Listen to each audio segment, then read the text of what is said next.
ओम शांति। आज बाबा के 23 अगस्त 21 के महावाक्य हैं। मुरली का टाइटल है मीठे बच्चे, अपने आप से वायदा करो कि हमें बहुत बहुत मीठा बनना है। सबको सुख की प्यार की दृष्टि से देखना है, किसी के नाम रूप में नहीं फंसना है। बाबा कहते हैं सबके साथ प्यार से रहते हुए भी किसी के नाम रूप में नहीं फंसना है। प्रश्न है, योग की सिद्धि क्या है? पक्के योगी की निशानी सुनाओ। योग की सिद्धि क्या है? पक्के योगी की निशानी सुनाओ। उत्तर है, सब कर्मेंद्रियां बिल्कुल शांत शीतल हो जाएं, यह है योग की सिद्धि। पक्के योगी बच्चे वह जिसकी कर्मेंद्रियां जरा भी चंचल न हो, रिंचक भी किसी देहधारी में आँख न डूबे। मीठे बच्चे, अब तुम जवान नहीं, तुम्हारी वानप्रस्थ अवस्था है। गीत हैं, जाग सजनिया जाग, नवयुग आया आज। ओम शांति। मीठे मीठे रूहानी बच्चों ने गीत सुना। इसके अर्थ पर दिल में विचार सागर मंथन करना है और खुशी में आना है, क्योंकि यह है नई दुनिया के लिए नई बातें। यह नई बातें अभी सुननी हैं। बच्चे अब जानते हैं नई दुनिया स्थापन करने वाला कोई मनुष्य नहीं हो सकता। तुम जब यह बातें सुनते हो तो समझते हो यह तो 5000 वर्ष पहले वाली पुरानी बातें हैं, जो फिर नए सिर सुनाई जाती हैं। तो पुरानी सो नई, नई सो पुरानी हो जाती हैं। अभी तुम जानते हो 5000 वर्ष पहले वाली वही बातें बाबा नई करके सुनाते हैं। बातें तो वही हैं, किस लिए सुनाते हैं? नई दुनिया का वर्षा पाने। इसमें ज्ञान डांस करना होता है। भक्ति में भी बहुत डांस करते हैं ना, चारों तरफ फेरे लगाते डांस करते हैं। ज्ञान का डांस तो बिल्कुल सहज है, उसमें कर्मेंद्रियां बहुत चलती हैं, मेहनत करनी पड़ती हैं। यह तो सिर्फ अंदर में ज्ञान डांस चलता है। सृष्टि चक्र कैसे फिरता है वह नॉलेज बुद्धि में है, इसमें कोई तकलीफ़ नहीं है। हाँ, याद में मेहनत लगती हैं। बच्चे कहीं फेल हो पड़ते हैं, कहाँ न कहाँ गिर पड़ते हैं। सबसे मुख्य बात है नाम रूप में नहीं फंसना है। स्त्री पुरुष काम बस नाम रूप में फंसते हैं ना। क्रोध नाम रूप में नहीं फंसाता है। पहले पहले हैं यह जिसकी बड़ी संभाल करनी है। कोई के भी नाम रूप में नहीं फंसना है। अपने को आत्मा समझना है। हम आत्मा अशरीरी आई थी, अब अशरीरी होकर जाना है। इस शरीर का भान तोड़ना है। यह नाम रूप में फंसने की बहुत खराब बीमारी है। बाप सावधानी देते हैं बच्चों को। कोई इस बात को समझते नहीं हैं। कहते हैं बाबा नाहिक ऐसे कहते रहते हैं, नाम रूप में फंसे हों, परंतु यह गुप्त बीमारी है। इसलिए साजन सजनियों को अथवा बाप बच्चों को जगाते हैं। बच्चे जागो, अब फिर से कलयुग के बाद सतयुग आना है। बाप ज्योति जगाने आते हैं। मनुष्य मरते हैं तो उनकी ज्योत जगाते हैं, फिर दीपक की संभाल करते हैं कि कहीं बूझ न जाए, आत्मा को अंधियारा न हो। वास्तव में यह है सब भक्ति मार्ग की बातें। आत्मा तो सेकंड में चली जाती हैं। कोई लोग ज्योति को भी भगवान मानते हैं। ब्रह्म को बड़ी ज्योति कहते हैं। ब्रह्म समाजियों का मंदिर होता है, जहाँ रात दिन ज्योति जगती है। कितना खर्चा होता है, फालतू द्रुत जाता है। यहाँ वह कुछ भी डालने का है नहीं। याद का द्रुत काम करती है। याद रूपी द्रुत हैं। तो मीठे मीठे बच्चे यह समझते हैं, नई बात होने के कारण ही झगड़ा होता है। बाप कहते हैं मैं आता हूँ स्वीट चिल्ड्रन के पास, भारत में ही आता हूँ। अपना जन्म देश सबको प्यारा लगता है। बाप को तो सब प्यारे लगते हैं, फिर भी मैं अपने भारत देश में ही आता हूँ।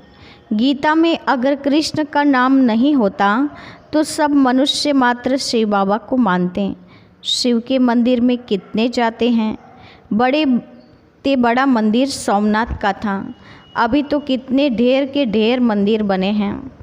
कृष्ण की तो इतना सब मानते नहीं जितना बेहद के बाप को मानते हैं। तो इस समय तुमको इन जैसी प्यारी वस्तु और कोई है नहीं। इसमें साकार की महिमा कोई है नहीं। यह तो निराकार की महिमा है जो अभोक्ता है। जबकि बेहद का बाप स्वर्ग का रचयिता है, तो उससे स्वर्ग का वर्षा लेने का पुरुषार्थ करना चाहिए। आजकल करते करते काल खा जाएगा, समय बाकी थोड़ा है। बाप से वर्षा तो ले लो। जब प्रॉब लिखते हैं तो उस समय समझाना भी है। जबकि निश्चय करते हूँ वह बेहद का बाप हैं, तो बाप से वर्षा लेने का पुरुषार्थ करूँ, नहीं तो बाहर जाने से झट भूल जाएंगे। बाप तो कल्याणकारी है ना। कहते हैं इस योग से ही तुम्हारे सब दुख दूर 21 जन्म के लिए हो जाएंगे।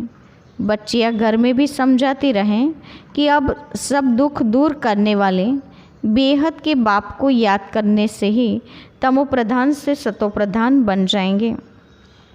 पवित्र तो जरूर रहना पड़े, मूल बात है पवित्रता की। जितना जितना याद में जाते रहेंगे तो इंद्रियां भी शांत होती जाएगी। जब तक योग की सिद्धि पूरी नहीं होती है तो इंद्रियां भी शांत नहीं होती हैं। हर एक अपनी जांच करें, काम विकार मुझे कोई धोखा तो नहीं देता है, कोई चंचलता नहीं होनी चाहिए। अगर मैं पक्का योगी हूँ तो यह जैसे कि वानप्रस्थ अवस्था है। बाप को ही याद करते रहना है। बाप सब बच्चों को समझाते हैं। जब तुम अच्छे योगी बनेंगे, कहाँ भी आँख नहीं डूबेगी, तो फिर तुम्हारी इंद्रियां शांत हो जाएगी।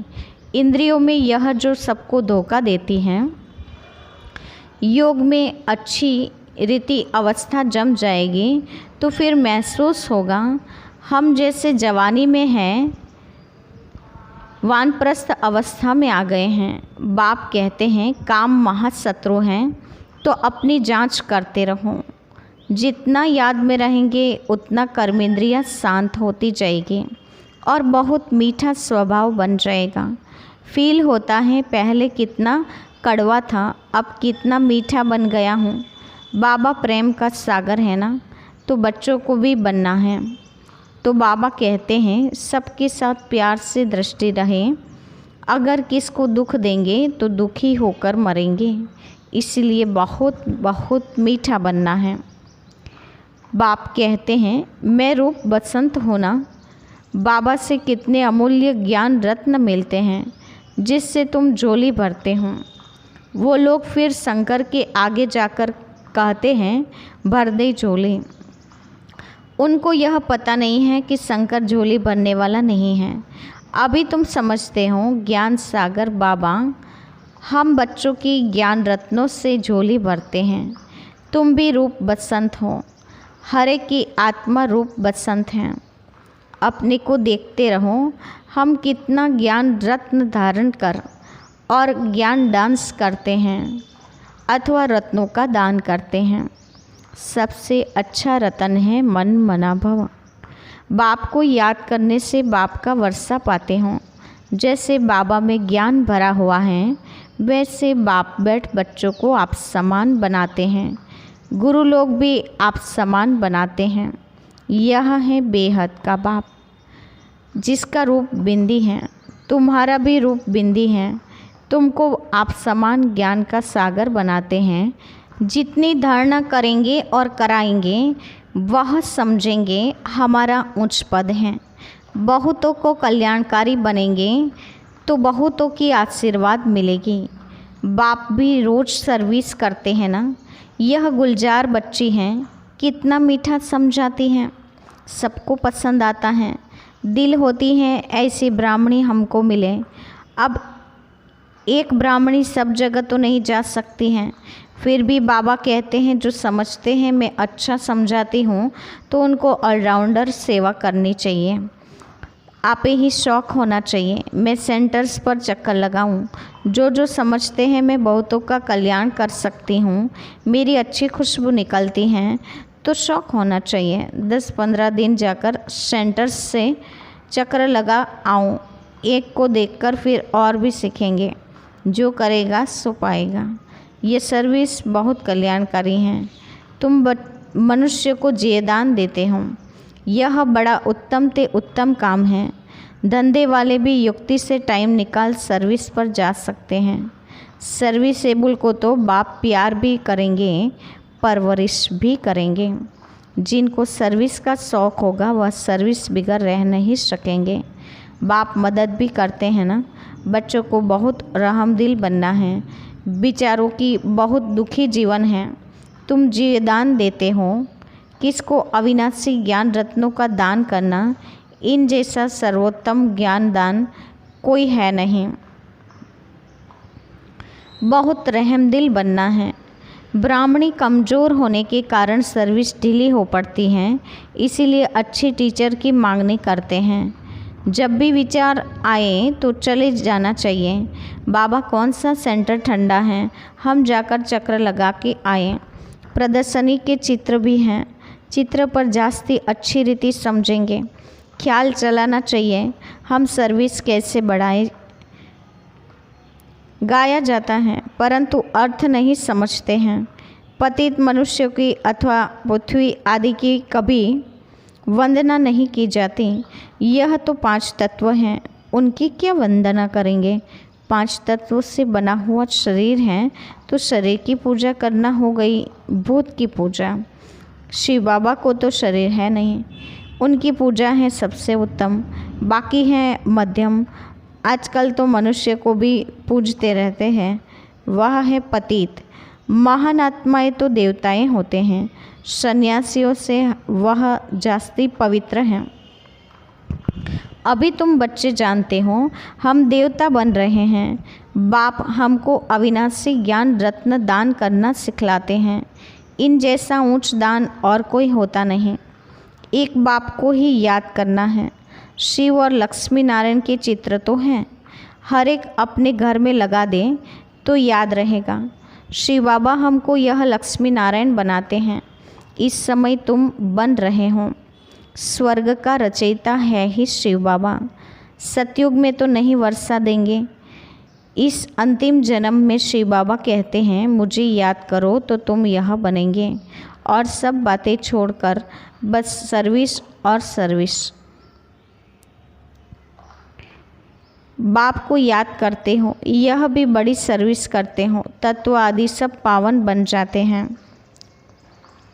योग की महिमा बहुत भारी है। दुनिया में योग आश्रम तो बहुत हैं, परंतु वह सब हैं जिस्मानी। हठ योग तुम्हारा यह है राजयोग, जिससे तुम्हारा बेड़ा पार हो जाता है। उन अनेक प्रकार के हठ योग आदि से सीढ़ी उतरते आए हैं। मूल बात है याद की। देखना है हमारा कहाँ विकार तरफ तो नहीं जाता है। विकारी को ही पतित कहा जाता है, अर्थात कौड़ी मिश्रल कहा जाता है। विकार में गिरने से अपना ही नुकसान कर देंगे। जो करेगा सो पाएगा। बाप देखे व न देखे, अपने को चेक करना है। हम बाप की सर्विस करते हैं, हमारे में कोई अवगुण तो नहीं है। अगर है तो निकाल देना चाहिए। अपने से अवगुणों को निकालने के लिए बाप बहुत समझाते हैं। निर्गुण का भी अर्थ कोई नहीं समझते। निर्गुण बालक की मंडली क्या कर सकेगी जिसमें कोई गुण नहीं है। बिगड़ अर्थ जो आया सो कह देते हैं। अनेक मत है ना, तुमको एक मत मिलती हैं जिससे तुमको अथाह खुशी होनी चाहिए। बाप सिर्फ कहते हैं मुझे याद करो और कमल फूल समान बनो। मनसा वाचा कर्मणा पवित्र बनो।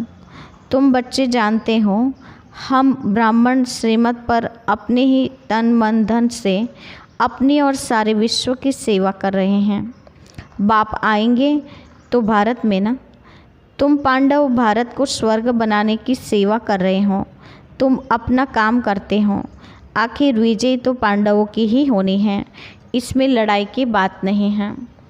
तुम हो डबल नॉन वायलेंस अर्थात डबल अहिंसक। न विकार में जाते हो न गोली चलाते हो।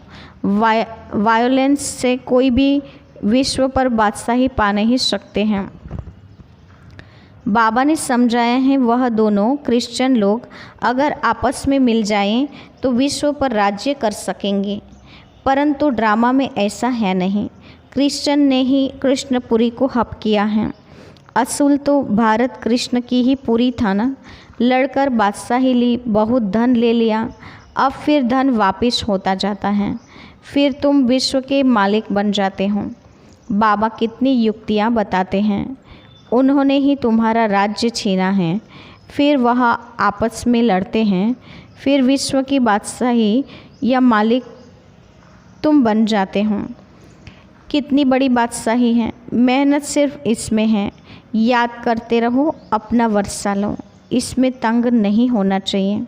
अच्छा, मीठी मीठी सिक्की लदे बच्चों के प्रति माता पिता बाप दादा का याद प्यार और गुड मॉर्निंग।